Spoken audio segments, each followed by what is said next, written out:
Welcome to DT Kane's Epic Fantasy Book Club. I'm DT Kane, author of the epic fantasy series The Aggersfar Saga and the spoken books Uprising. Each week, I read from one of my novels, discuss my writing process, answer your questions, and have general discussions about fantasy fiction. It's like a book club, except I do all the work for you. Find show notes, info about all my novels, and much more at dtkane.com. Here's the show.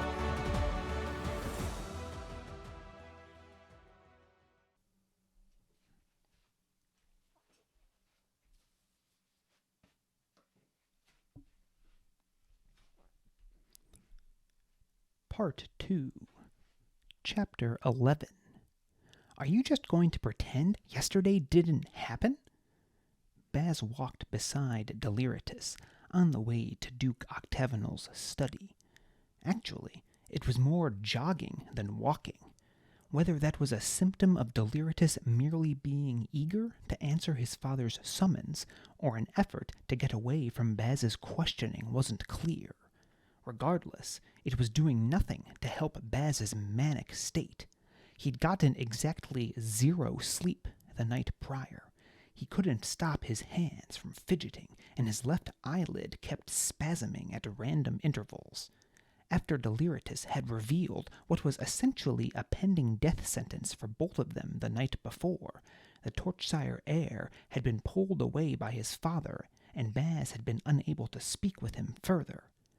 Now, after a night spent imagining his bones being crushed one at a time by the torture wheel, Deliritus was refusing to talk. "I'd prefer to do just that, young Bastion," Deliritus said. "I shouldn't have said anything at all. I don't even know for certain what I said is true." A syllabic laugh jumped from Baz's mouth, sharp as a dart. He bit down on his tongue to prevent himself from breaking into a fit of cackles. Deliritus wasn't even sure it was true? He'd driven Baz to the point of madness with his bag of marbles only half full? "Don't look at me like that, Bastion. Reminds me of Marla Kolnar's harbor from the..." Deliritus trailed off. He never dwelled on the topic of the trials long if he could avoid it. "Like what?" Baz said, barely keeping his tone within the realm of sanity. His fingers tingled as the thought of strangling Deliritus flashed across his mind. He might actually get away with it, too. Rox wasn't with them, which was further contributing to Baz's ill-ease. Rox being absent from Deliritus's presence was like any other man losing his shadow.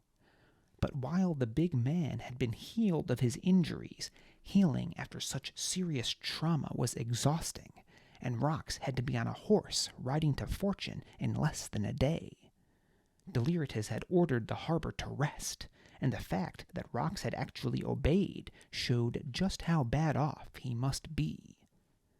Baz shook away his fantasy of Deliritus's purpling face. "Look at you like what?" Baz repeated. "Like you scared the ink from my pages over a mere hunch?" "It's not just a hunch," Deliritus shouted, halting so abruptly Baz nearly careened into him. Baz would have cursed, but the strength of Deliritus's glare held his tongue. He couldn't help grimacing at the dark bags under the Torchsire heir's own eyes, and for the first time Baz noticed the rumpled state of Deliritus's tunic. Even the white feather sticking from the band of his hat seemed worn and frayed. Deliritus took a breath before continuing. "Not a hunch. Farston as good as told me. But he's been in politics so long he twists words better than most enigmans." "Well, what did he say?" Baz asked. "Nothing." Baz's hands involuntarily began to reach for Deliritus's neck. "Nothing to me directly, at least," Deliritus went on, apparently failing to recognize his imminent peril. "But I was at a late lunch with him and my uncle yesterday, after you saw him in the receiving room. He mentioned to my uncle, almost in passing, that his daughter's favorite story is that of the dandelion and the fly." "Do enlighten me," Baz said. "It's a basic enough story," Deliritus said. "Only really small children like it. Ordinary fly lands on a dandelion and gets covered in yellow pollen. Next thing it knows, it's been adopted by a family of bees, and it lives in fear of being found out. But when it gets caught in the rain and the pollen washes away, the bees still accept the fly. I'd have expected slightly more interesting topics of conversation over a lunch with one of Oration's most powerful men, Baz said. A frivolous little fable, Deliritus said, ignoring Baz. At least, that's what my uncle said. I'm still waiting to hear the part where Farston announced he knows we've both committed a capital offense. Being on the receiving end of a glare from Deliritus was nothing new for Baz, but the one the Torchsire heir leveled at him now sent chills through Baz's bones. Baz dropped his eyes, and Deliritus continued. Yes, Farston responded to my uncle, but I prefer the grown-up version. The pollen's washed away, and the bees execute the fly as an impostor. That's a better moral all around, don't you think? Liars always get caught. For several seconds, Baz found he'd lost the ability to breathe. He could just imagine Farston's cold, colorless eyes as he'd spoken those words. He stared right at me when he said it, Bastion. He knows. He must. What Farston had said didn't necessarily mean that he knew Baz could read, just that he knew Deliritus hadn't completed the trials. Still, even if the Liamina Duke hadn't pegged him for a cuss, Baz would almost certainly be executed just to keep things quiet. Come on, Baz said with a laugh, though it sounded more like a whimper. That could mean dozens of things, like he's a sick twit who likes to tell children homicidal bedtime stories. And wouldn't he be breaking the law by not reporting you? I don't think too many people tell Duke Farston Liamina what to do, Deliritus murmured. He means to hold it over me so I vote with him at the Congress. Then maybe he'll reveal me for the fraud I am once he's gotten his use out of me. Baz almost felt a tinge of pity for the Torchsire heir. Almost. Bah, let him hang, Baz thought. Except, if Deliritus's secret was uncovered, that meant Baz's would be too. How many broken bones could one suffer while still continuing to draw breath? Don't be stupid, Baz said. That can't be Farston's reasoning. You really think he needs help convincing a bunch of readers that speakers don't deserve rights? More to the point, would he need to resort to blackmail to get you to support such a notion? Deliritus's cheeks colored, but he was saved from having to respond. Bastion, Marquis Deliritus. Leanna emerged from an adjacent corridor, her path intersecting their own. Her tawny hair was pulled up into a bun, and she was wearing a riding cloak in Torchsire burgundy, with black riding boots to match. She had a satchel slung over one shoulder. Baz's mind was still too consumed by the phantom sound of snapping bones to immediately form words, so he just stopped in front of her, mouth slightly open. Conservator Leanna, Deliritus said, clearing his throat. You'll have to pardon us. We're on our way to my father's study, after which I'm sure we'll need to be making immediate preparations for our departure to Fortune on the morrow. Coincidentally, Leanna said, her eyes flashing in Baz's direction, I'm headed to your father's study as well. You are? Deliritus and Baz said simultaneously. I am, she replied, purple eyes glowing with opacity. The Conservatory has decided I'll be its representative at the Triumvirate Congress. It has? Baz blurted. He gaped at Leanna, and surmised Deliritus was doing the same, as the Torchsire heir was, for once, completely silent. Leanna's mischievous gaze turned to a scowl. I'm glad to be traveling with the two of you as well. Her tone suggested anything but. I believe the Duke's study is this way. She turned and strode off down the hall without further comment. Baz looked to Deliritus and found the Torchsire heir staring back at him. I'd hoped the Conservatory might send someone with... Deliritus trailed off as his eyes moved back to Leanna's figure as it receded down the hall. "Gray hairs?" Baz offered. Deliritus shrugged. "Someone who might offer half a chance of standing up to Farston." "I don't know," Baz said. "Have you ever argued with Leanna? She'll put you on the spit and have your bacon for... Bastion, don't you see? It can't be a coincidence that the only other person in Erstwhile who knows my secret is going on this expedition as well." Baz opened his mouth, intending to call Deliritus an idiot. But actually, what were the chances of that? Leanna might be a conservator, but she was a librarian, and they were treated with almost as much disdain as speakers amongst the conservators, journeyers, luminaries, and masters, who resided at the actual conservatory. Yet they'd selected Leanna as their representative? Baz found he couldn't just dismiss Deliritus's theory. He began to regret having eaten breakfast that morning. They walked the rest of the way to the Duke's study in silence. All the way, Baz invented successively more incredible explanations for Leanna's addition to their retinue. Each one either made less sense than the last, or horrified Baz to such a degree that his mind wouldn't deign to consider them for more than a few moments. Duke Octavinal's harbor stood at the entrance to his study. The man was built like a boulder, wide and low to the ground. He was silent as one, too. Baz was almost certain he'd never heard the bald man utter a sound, much less talk. He gave an imperceptible nod to Deliritus, and, surprisingly, also to Baz. Baz cocked an eyebrow before deciding it was best to return the gesture rather than risk angering the man. He might be diminutive compared to rocks, but he could almost certainly kill Baz just as fast. Leanna was already in the study, pointedly not looking in their direction as they entered. Deliritus's father glared at them from behind a polished desk. The Duke's hat sat on the stand by the door, and early morning light from the room's large windows reflected off the Duke's receding hairline. Baz bowed low, as was expected of any speaker in a reader's presence, then did his best to ignore the man's probing eyes. Baz had never been in the Duke's study before. Indeed, the Duke allowed very few people into it, and Baz had heard stories of the rages into which the Duke had flown over being disturbed while in it, so Baz generally made a conscious effort to avoid even walking past it.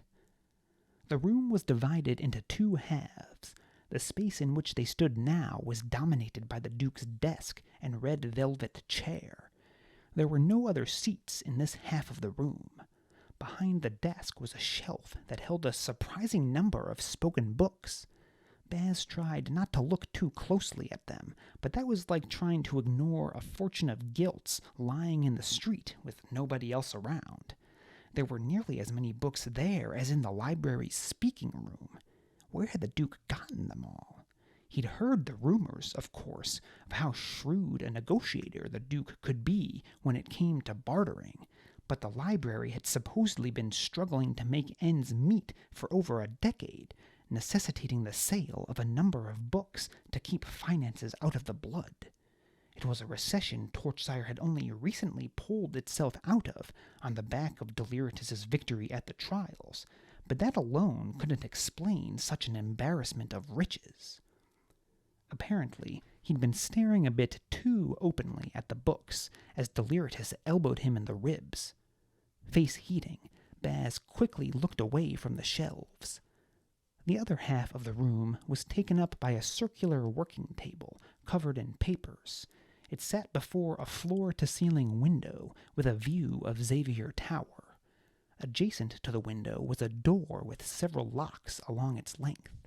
"Do you know why I chose to place my study in this room, Deliritus?"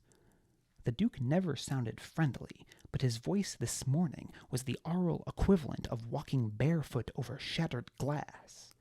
Even if he hadn't been expected to, Baz had no trouble keeping his eyes averted from the man. Deliritus shuffled his feet. I can't say I've ever really thought on it, Father. Of course you haven't, the Duke said. It's because of that. Octavinal pointed out the window at Xavier Tower. Permits me to keep an eye on my enemies. It's impossible to grow complacent when every morning I wake to see what they've achieved and my library has not. It's as Halifax erstwhile said, keep one eye on your books, the other on your foes. That actually explained a lot about how the Duke treated Deliritus.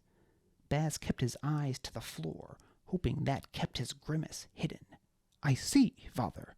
No, you don't, the Duke snapped. You think just because you found a book in a trash heap of a lost city that you're ready to take my place? Baz bowed his head further, wishing he could somehow back away from the Duke. Actually, who was he kidding? He wanted to sprint from the room. I think nothing of the sort, Father. It'll be years yet before I've learned enough from you. Judging by the silence, Baz estimated that the Duke was glaring daggers at Deliritus. Baz didn't risk looking up to see. Eventually, Octavinal fumed through his nose and leaned back in his seat. At least you've sense enough to know when to avoid a fight. Most would call that cowardice. Most people are also fools. Well, thank you, Father. I don't need your thanks, Deliritus. Just results. Avoiding battles you're bound to lose is vital, but winning when advantage is there for the taking is even more important. That's why I'm sending you to the Congress. I thought I was already going. Duke Octavinal scoffed. You think I couldn't have gone myself if I wanted? I think Farston was actually surprised when I agreed to let you go. He thinks to take advantage of you. Baz spared a quick glance for Deliritus. He'd raised his chin so that he was looking down his nose at his father, arms crossed over his chest. I've my own mind, Father. I'll say my piece and vote as I see fit. No, you won't, Duke Octavinal said, voice like iron. I won't? No, you'll vote as I tell you to vote. Deliritus remained silent for a time, seeming to work through what his father was getting at. Apparently, his ruminations came up nil. What do you want me to do? You'll oppose Farston on every point, no matter how minor. He aims to consolidate his power, make himself appear to be the savior of the Reader's Way, upholding Acktus Torchsire's original statutes. But don't we want those statutes upheld as well? The Duke was silent for quite a while. Baz scrunched his shoulders in on himself, as if doing so would make him disappear. Scream! The Duke's chair pushed back on the stone floor, and Octavinal rose. Despite his maimed hands, Duke Octavinal Torchsire was a fit man, and he was out from behind the desk in a flash. Baz really did shuffle back a few paces this time. The Duke stopped directly in front of Deliritus and glared into his son's eyes for a moment, then backhanded him across the face. Leanna gasped, and Baz averted his eyes, for some reason feeling embarrassed.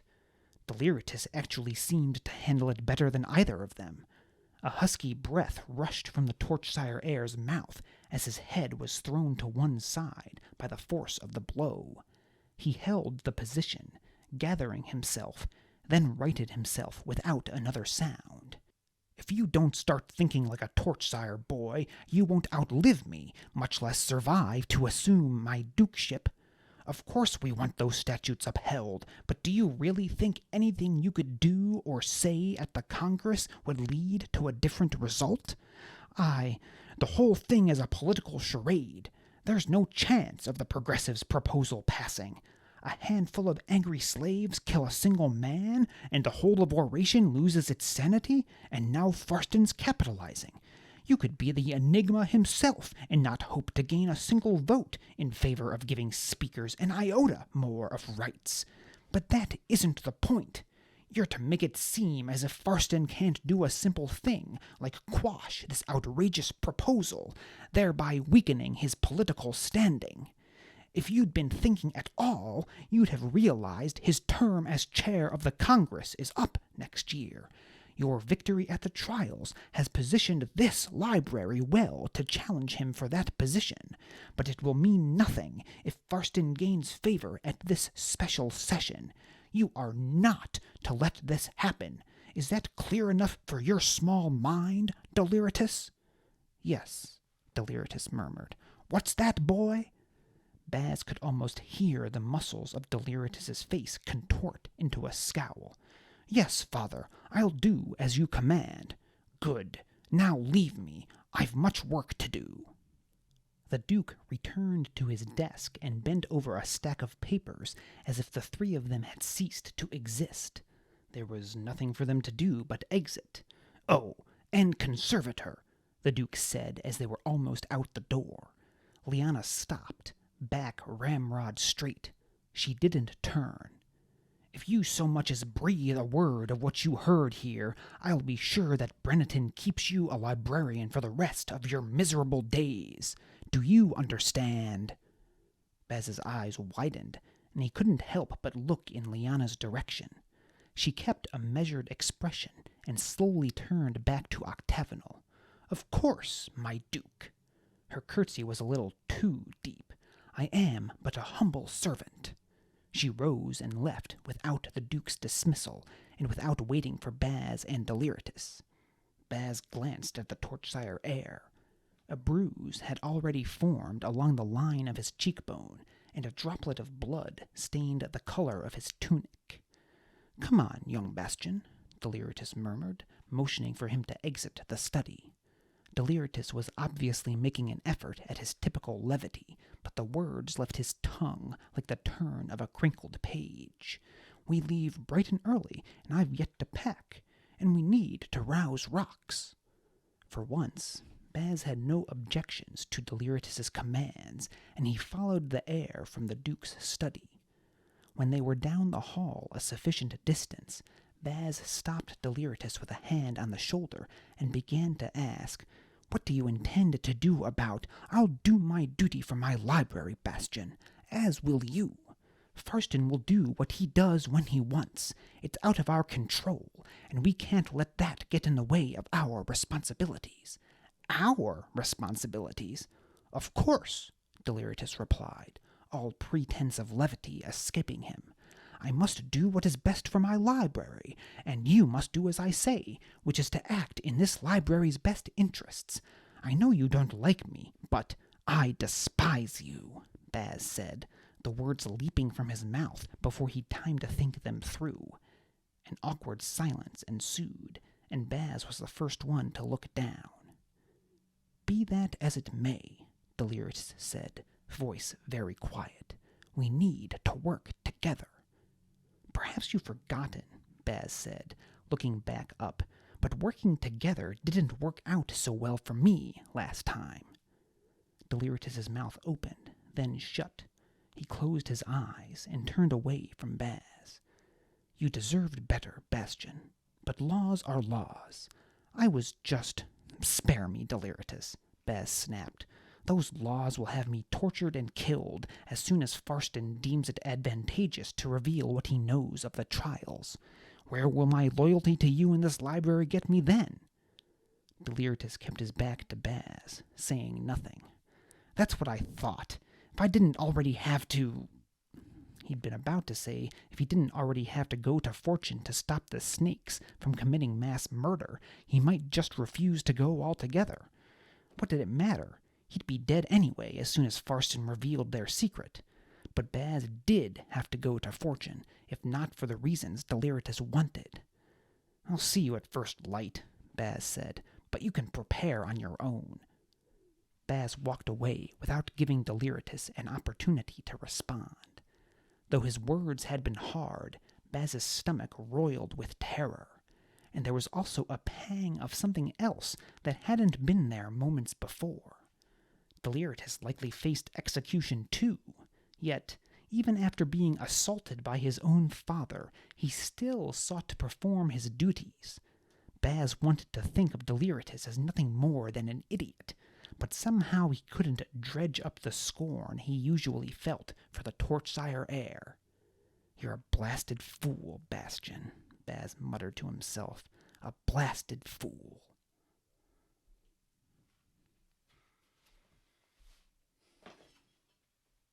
Hello all.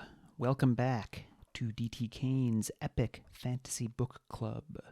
Today is September 25th, 2022, as I record this, which, hard to believe, is already episode 10 of season 2 of the podcast. Episode 37 overall. No analysis this week. We did a long analysis episode last week, so I hope you all enjoyed getting back into the actual story as we read Chapter 11 of Declaimer's Discovery, and the plot seems to be thickening here even more. Duke Octavinal apparently has his own aims here for sending Deliritus to the Triumvirate Congress along with Duke Farston, so going to be interesting to see where that goes, and of course we'll analyze the events of this chapter and the next few chapters in either 2 or 3 weeks in our next analysis episode. But in the meanwhile, if you have any thoughts or questions about this chapter, definitely email them to me, dtkane@dtkane.com. So we'll do the quick personal update here, as we always do. Successful launch week last week for Declaimer's Stand. I think we're up to about 40, maybe even closer to 50 copies of it out in the wild now. So hope those of you who have gotten your hands on it are enjoying it. And if you haven't picked up your copy yet, you certainly should feel free to do so. You can head over to books2read.com/declaimersstand. That's books, the number 2, read.com/declaimersstand. And that'll bring you to a page where you can, pick your preferred retailer, whether it's Amazon or Apple or Nook or Kobo, or there's a few other options on there as well. Right, so thanks everyone who has supported Declaimer Stand so far, and I sold over 100 books this month total. So if you're one of the folks who has spent some time with Baz and Company in the past month, I thank you for that and hope you're enjoying. And if you're interested in getting copies of all of my books, including future ones, you can consider supporting me on Patreon, patreon.com/dtkane. Every time I release a book, I will send it to you, either an ebook or a physical copy, depending on which level you sign up for. Plus, there are other perks.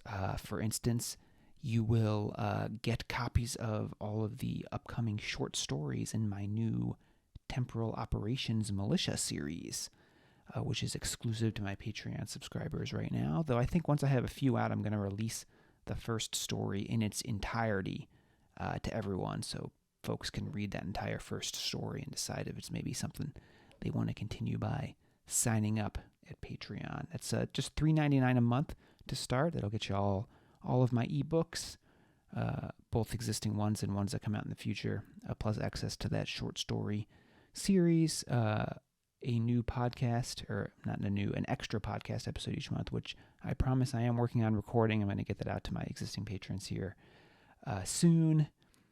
And plus you get the warm, fuzzy feeling of helping support my art here. So thanks if you do subscribe here, and thanks to my current patrons, Jan, Jason, and Diane. Your support means more than you can know. Thank you very much. Let's see, what else am I working on here right now? And I'm slowly ruminating on the plot to SB5. That's the code name I use for each of the spoken books. We're up to 5 already, kind of hard to believe. I am tentatively naming it Into the Dragon's Maw. So we're moving away from, the last 3 have all been Declaimers something or other. So Into the Dragon's Maw, I think, is going to be the title of the 5th one.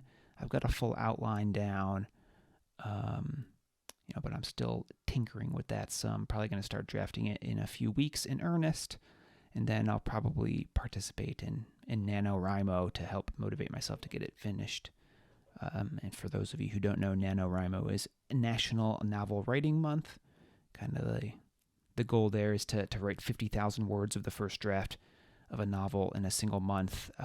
It's a whole community. You can sign up for free, and they have tools to help you track your progress and, little milestone virtual badges you earn and stuff like that. So it's a cool not-for-profit organization. So if you're a writer and interested in participating, you can head over to Nanowrimo and sign up.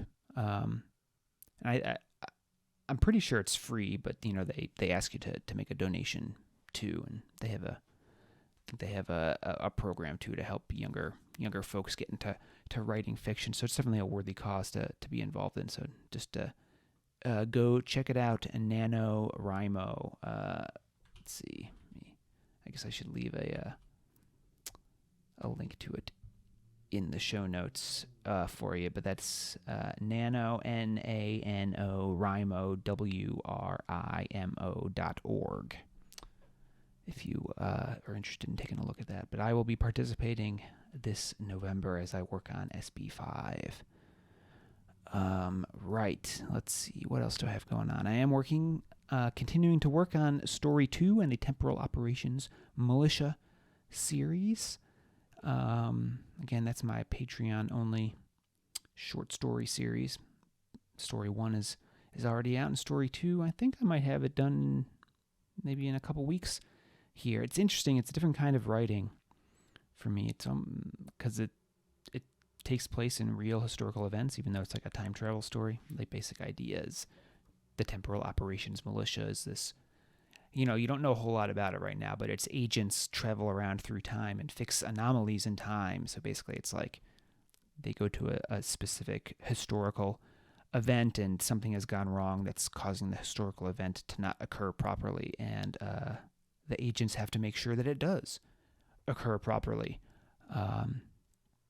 which can obviously create some issues because, depending on the event, maybe you really don't like the outcome of this certain historical event. But the idea is, time has to be maintained in the proper way. But obviously you can see the characters having to face some difficult decisions if they don't necessarily like the outcome of the historical event they have been thrown into. Like I said, it's kind of like Battlefield Medics for the time-space continuum. If that sounds interesting, jump over to my Patreon page and check it out. Let's see. I'm also working on a ebook box set of Spoken Books 1, 2, and 3. Hoping to have that ready for the holiday shopping season. So if you had like an ebook of all 3 books in one place, keep an eye out for that. I am authoring a few essays for that to kind of maybe give you a reason to purchase it even if you own the ebooks already. Just kind of some background on my thoughts, my thought process in writing the first 3 novels in the series. So that'll be coming out here soon as well. I guess I can announce too, I'm in the early planning stages of planning some sort of hardcover edition as well. Ideally, I'd like to release a hardcover that has the first 3 novels inside of it, but I'm not sure if that's going to be practical or not from a cost and a size perspective, but I'm working on it. Or maybe I'll just release a hardcover edition of the Acktus Trials, but we'll see. I'll keep everyone up to date on that as I get closer to making a final decision about exactly what that's going to look like, and I'm hoping to have a little custom artwork in that edition too. So I know some of you out there really like the fantasy art, so stay tuned for that as well. Okay, I think I hit on just about everything. So next week's assignment, we're going to read chapters 12 and 13 of Declaimer's Discovery. Chapter 12, there's something different about Chapter 12 that we have not seen in the Spoken Books Uprising series yet. Keep an eye out for that. Then over to chapter 13. Baz gets something back, a prized something. So it'll be pretty obvious once you see it, but you have that to look forward to. And then Farston, this guy just keeps dropping surprising bombs one after another. So Farston's going to make another appearance in chapter 13, and Baz is not going to like it. Baz doesn't like a whole lot, but he's really not going to like this. So hope you enjoy reading 12 and 13 on your own, or, of course, as always, if you don't do your homework, I will do it for you on next week's episode where I will narrate chapters 12 and 13. So tune in next week. All right, so that brings us down to the ever-popular fantasy quote of the week. This week I selected a quote from Brian McClellan. He's the author of the Powder Mage trilogy, which starts with a promise of blood. Is that what it's called?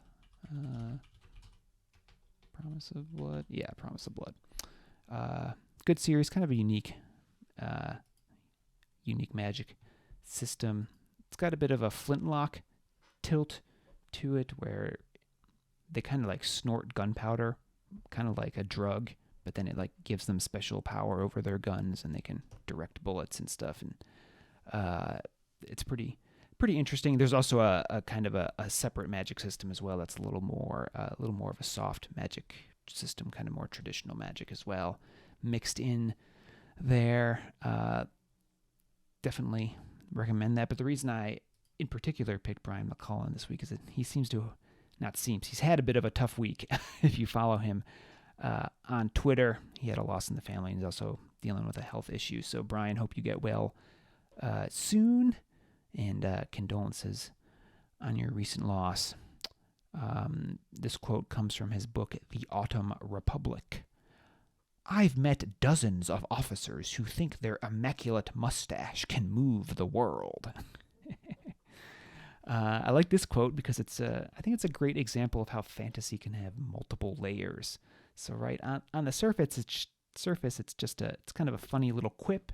Shows how arrogant these officers are, and if that's all you want to read it for, that's totally fine. You're having fun with the story, just enjoy it.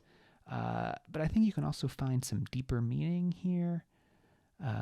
So often we fool ourselves about what really matters. If I can just get that new outfit or car or house or whatever, then I'll be happy. Or I need to get those things to impress my neighbors, coworkers, friends, or whoever else. We chase these material possessions and seek to impress others, but never stop to consider why we're doing so. If the new clothes or car make you feel good and bring value to your life, that's great. By all means, get them. I'm not here to tell you what you should like or how to spend your money. All I am saying here is just make sure you understand the real reason you're making the purchase, or the reason you're flaunting said purchase once you've already made it. Just as the officers in Brian McClellan's story look like fools to the objective observer, so too can we feel foolish if the only reason we've done something is because societal norms told us we ought to, or even worse, we did it to impress others we don't even like. How often do we actually do that? We're trying to impress people we don't even like. So take a moment to consider the why behind your desires, and then choose a path that will actually make you happy.